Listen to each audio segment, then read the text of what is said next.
And here we are with Harrim. It is time to discuss a bit with our cleric friend.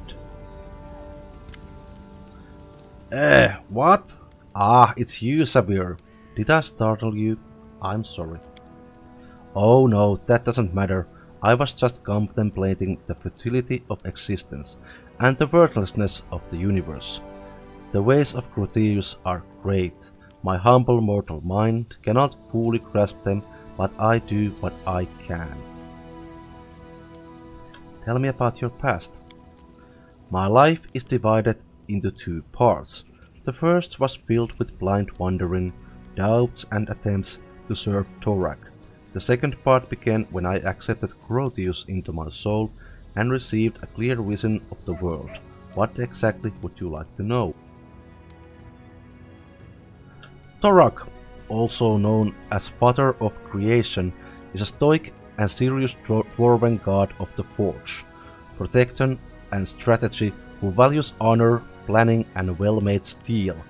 He is an often distant deity, lending magical power to his clerics but leaving his followers to make their own way through life, knowing that this will make them strong and determined.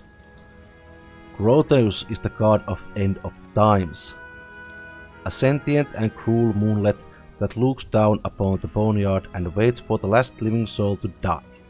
When Parasma judges the last soul after the last living body dies on the material plane, Grotius will descend on the boneyard and move on to the material plane to clean up and pack the dust away for another reality.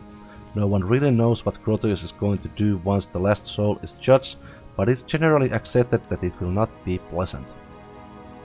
You serve a delightful deity. Where are you from? My life story began in Larad, a city of dwarven clerics and acolytes.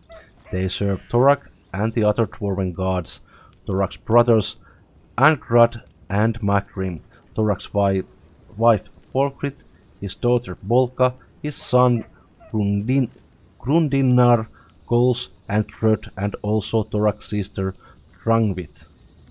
I wouldn't be surprised if they built a temple to Torak's pet dog. Sorry, I let myself carried away. Larad is the second largest dwarven city in the Five Kings Mountains. It's built about around numerous temple caverns which serve as places of worship for all the dwarven gods. Many pilgrims from every corner of Golarion come to Larad to pray to their gods. Some remain to live there. This city is simply imbued with fate. You can't swing a dead cat without hitting a cleric. It's no surprise, inspired by the aura of the city, that I decided as a young boy to dedicate all my efforts to becoming a cleric of Torak. You once tried to serve Torak? Not just right. It was a burning passion. I craved it by day and dreamed of it at night. You see, Cavir, from my first days, I felt the presence of the god at my back. I heard his whispers and felt his power. True, the nature of this power was unclear to me. I thought Torak himself was trying to speak to me, and I did all I could to understand his words. Oh, what a naive fool I was! I had no idea that Torak, the uncompromising, conceited god, glamorized by all the dwarves, was capable of betrayal. He turned away from me, Cavir. He left me in the hour when I put all my hopes in him and desperately needed his support. Torak is the god of craftsmanship, so every follower, especially the clerics, must smith their own suit of armor. The day when this work is finished is like the second birthday for a dwarf. He's newly born in the eyes of Torak. My second birthday never came. I couldn't make armor, not even a sword, not even a simple nail. My hammer smashed my fingers and fell on my feet. Molten iron burned my hands. The clerics laughed as they healed me. They used to say I was cursed by Torak. So finally I gave up any attempt to please the betrayer god. Even if Torak really has rejected you, is that enough reason to leave your homeland? You don't know much about dwarves. How can a dwarf cursed by Thorak go on living in a city where every single soul bows to Thorak? I was alone, disgraced, humiliated, insulted. I was trying to drown my sorrows in drinks, but even the owner of the cheapest pub on the road would laugh at me while he put those mugs in front of me. I couldn't take it any longer. I wanted everything to end. But there was one thing that kept me going and prevented me from ending my life. I could still hear that divine whisper behind my back. It was yet faint. It took a long time before I could hear it clearly, but having heard it once, I could never forget it. It was clear that none of Lara's deities favored me, so I left the Five Kings Mountains and went out searching. I didn't think dwarves ever worshipped Croteus. Croteus, how did you learn about him? Oh, but that blessed day became the beginning of a new life. Alone and abandoned by all, I spent many dull hours in a filthy tavern by the roadside. I don't recall the town, nor even the country. I had no money. In fact, that all I had was a hunk of stale bread. I was weary and almost fainting from hunger. And that was the moment when the whispers from my god became more clear. It was like he was calling me. At my last sufferings had come to an end. It was a miracle, Cavir, and I had paid full price for it, with my torments. I couldn't control myself. I walked out of the tavern and straight into the nearest forest, and there I found the ruined temple of Arduin, a lost god. Several figures clad in robes were holding a silent service there, a service to a god I knew nothing of. None minded when I stood beside them. For the first time in my life I felt myself at home. Aroden was the immortal Aslanti who raised the Starstone from the bottom of the inner sea in 1AR, and in so doing founded the city of Absalom as ascended to godhood. Prophecy told his return to Golarion and the beginnings of a new age of glory. On the eve of his return, however, his clerics were cut off from his power, and terrible storms wrecked the world. Now presumed dead, Aroden's demise ushered in the current age of lost omens. My new brothers told me that they were clerics of Croteus, the god of end of times. They were traveling around Golarion, spending the teachings of Croteus despite all the persecutions, contempt, and misjudgment they received from others. I glad to share this burden with them, for now I knew whose voice had whispered to me through all those years. Wait, so you couldn't make even a simple nail, and you blamed Thorak? Are you suggesting that my problems was not a curse, just my own inability to work with metal, or maybe you're saying that I was too lazy? Harrim looks into your eyes defiantly, his hat trembling with suppressed rage as he runs his finger over his beard. Don't get mad, fellow, it was just a question. You're a fool if you think so, an ignorant fool. Have you ever met a dwarf who can't handle a smith's hammer? Even our children craft knives. No, no, no! Thorak is the cause of my sufferings. The betrayer god deliberately cursed me, just to make a laughingstock of me. But I won't let myself to get angry at you, Cavir. You're an ignorant and blind soul, and my aim is to guide you through this dying world that marches toward its end. I will open your eyes or die trying. Croteus will be pleased by either outcome. What else would you like me to tell you, Cavir? I'd like to learn more about dwarves. Most dwarves are self-satisfied, stubborn fools serving Thorak. They don't deserve my good attitude. But you can ask what you want to know. I'll try to answer. Tell me about the Five Kings Mountains. The Dwarven Kingdom. Yes. Well, it is to the south from here. It survived many trials and there will be more yet to come. There is no unity among the dwarves, Cavir. The Five Kings rule over our people. They sit on the thrones of the five greatest cities, and with every passing day it grows harder for them to come to any agreement. The only things uniting the Five Kings Mountains is the sky citadel of Hanghelm the great dwarven fortress at the mountain's heart. The Five Kings Mountains are tall and imposing peaks rich with ore and iron blood mushrooms. Heavily populated by the dwarves, they are the largest center of dwarven culture on or beneath Golarion. Highhelm, the largest dwarven city on Golarion, is located under one of its peaks. Sky's Citadel, mighty dwarven fortress that can be found throughout Avistan and Gralund, the first to be built by the stout folk when they emerged onto the surface world during the Age of Darkness.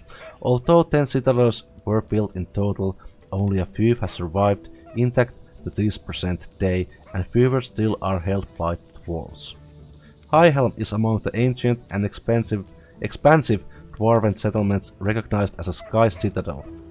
Constructed during the Age of Darkness within and beneath lofty Emperor's Peak in the Five Kings' Range, it has remained the center of the dwarven culture on Avistan for a millennia, which is a damn long time. Have dwarves always lived on the surface? Oh no, eons ago all dwarves lived deep beneath the surface. Oh no, eons ago all dwarves lived deep beneath the surface, and they did rather well judging by the historic records. They built fortresses befitting noble dwarves, but our restless god Thorak sent us a prophecy, the quest for the sky. He ordered all the dwarves to abandon their fortress and press upwards to show their beards to the sun, as they say. To show their beards to the sun, as they say. The quest for sky is the ancient dwarven migration to the surface of Golarion from their original homes in the Darklands. Their god Thorak has given them a prophecy: when the ground shook beneath their feet, they must press upwards to the surface. They took the massive tremors caused by the Earthfall, minus 5293 AR, as this sign and began their journey towards the surface. Finally emerged there 4987 AR. That was a long climb. This journey was long and bloody. Many dwarves perished on the way. Others turned back, keeping to their ancient strongholds, eventually to turn into evil Duergard, brave dwarves. But those who survived reached the surface and founded the citadels, Sky Citadels, the most glorious cities in dwarven history. Tell me about Sky Citadels. Oh, they are peaks of creation. Glorious cities built by the ancient dwarves would finally reach the surface after many hardships, performing the final labor in the quest for the sky on the surface of Golarion. They are steadfast, tall, magnificent. They are beautiful. The 10 citadels were built by dwarves, but we managed to keep only a few. The citadels crumbled, and the orcs, sworn enemies of our people, trampled the blessed streets and ruined the gorgeous palaces of the ancient kings. These were heavy losses and a disgrace to our people, Cavir. Highhelm is the jewel of the citadels that remain. It is located in the heart of the mountains and the heart of every dwarf. Yes, my heart too. There is a dwarven saying that if an enemy reaches Highhelm, every dwarf from all the corners of the world will come to defend it. I'd be there too, but not to help the citadel's defenders. I'd be there to witness the fall of our people with my own eyes and mourn it. I would fall upon the cold stone and raise my final prayer to Croteus. I'd like to talk about your god Croteus. You wish to learn about Croteus? Yes, of course, I will answer anything you ask. What are Croteus' teachings about, in a nutshell? Croteus is the end of all that exists. Look around, Cavir. What do you see? Look again and realize that everything will be destroyed. Our clothing and our armor will turn to dust. The walls of the palaces will crumble into ruins. The trees will fall, and you and I will die much sooner than that. Croteus is a timeless watcher. He is being locked away by Parasma, the goddess of rebirth. From her boneyard, he watches over the world, knowing the time for the final reaping shall come. He is the bloated moon hanging in the sky. He is the harbinger of the last days. He's the one who will stay when all the others are gone. Pharasma has Grotius locked up in the boneyard, so she's stronger than Grotius. Of course she's stronger, for now. Grotius is weaker than Pharasma and many other gods. I would be a fool if I tried to claim otherwise. If Grotius were stronger, the end of times would already have come, wouldn't they? But the powers of other gods fade away.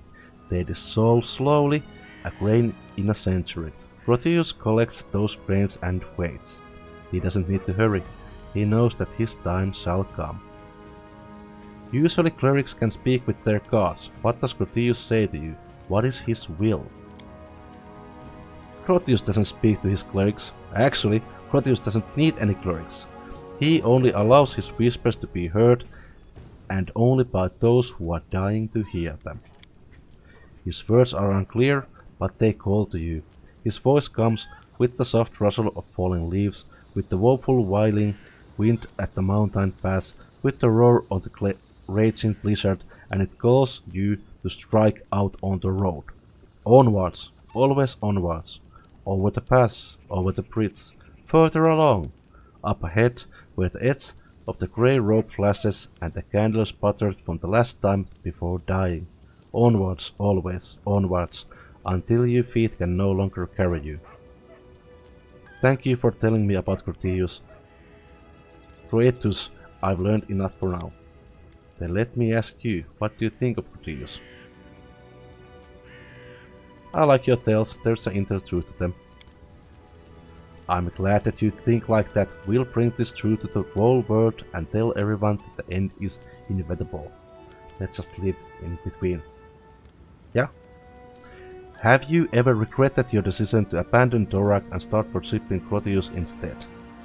Your question might seem offensive, Cavir, but I'm not offended.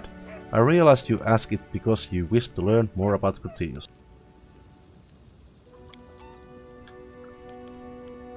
Dorak betrayed me, Cavir. All his ever tongue was looked down with contempt on all my futile efforts to please him. I crafted armor plates, but they fell apart with a single strike of a fist. I smithed swords, but they broke at the hilt. Dorak's priest used to say that such failures were the curse of their uncompromising deity. It was Grotius who opened my eyes. He showed me that failure is a manifestation of his will. The end time is near, Cavir, and every failure is just another step towards it. Dorak's curses only half the reason for my failure. The other half is the blessing of Grotius, which I have borne from early childhood. So the short answer to your question is no. I've never regretted opening my soul to Grotius. For what I've heard, Grotius doesn't spare the minds of his clerics. They all go insane eventually. Is that true? Ha! Who taught you that? I'd like to look the slanderer in the eye. You see, Cavir, sanity is quite a relative concept. Each of us is certain that he is the sanest creature in the world. Meanwhile, we periodically doubt the sanity of others. So what happens if 2 or 3 people claim that someone else is insane? Does that make it true? Perhaps the accuser has lost their minds themselves. That's a good point.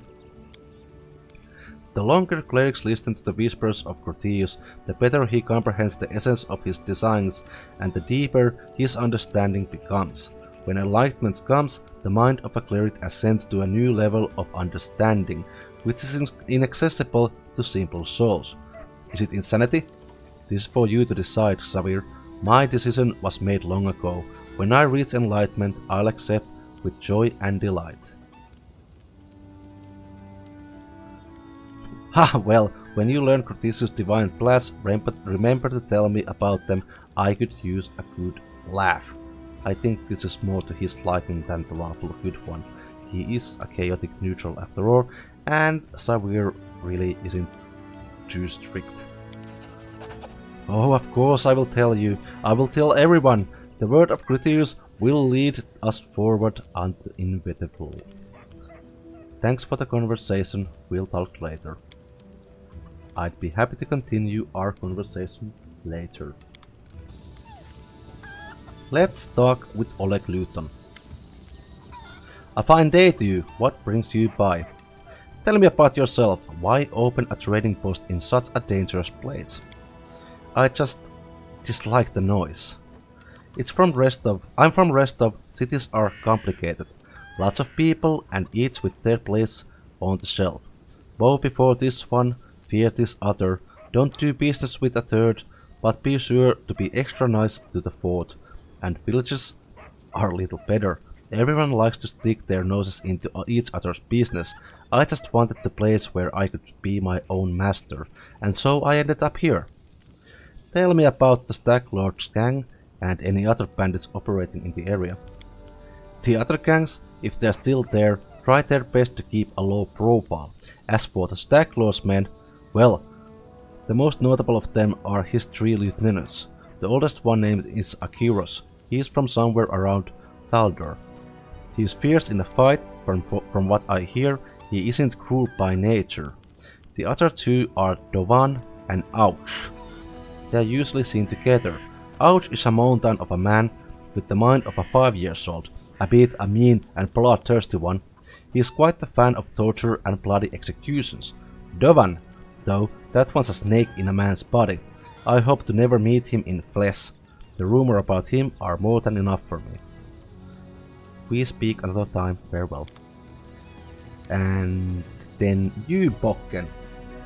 We haven't really talked with you. Remind me what you do here. What is there to tell? I'm an herbalist. Make potions and sell them. Gather herbs, roots, berries. I live in the forest, live off the land. Since leaving Restov for these parts, I ended up as a merchant here. Oleg's and Svetlana's post. They let me in out of kindness, help me with few things. They bring me water or firewood, and when it's cold, and the occasional barrel of honey. They are good people. What do you actually sell? I know what you sell, but do you have anything practical? Yeah, I think you have a lot of practical stuff. I really should investigate your stock a bit further, but we are not here to do that. We are here to talk to these guys.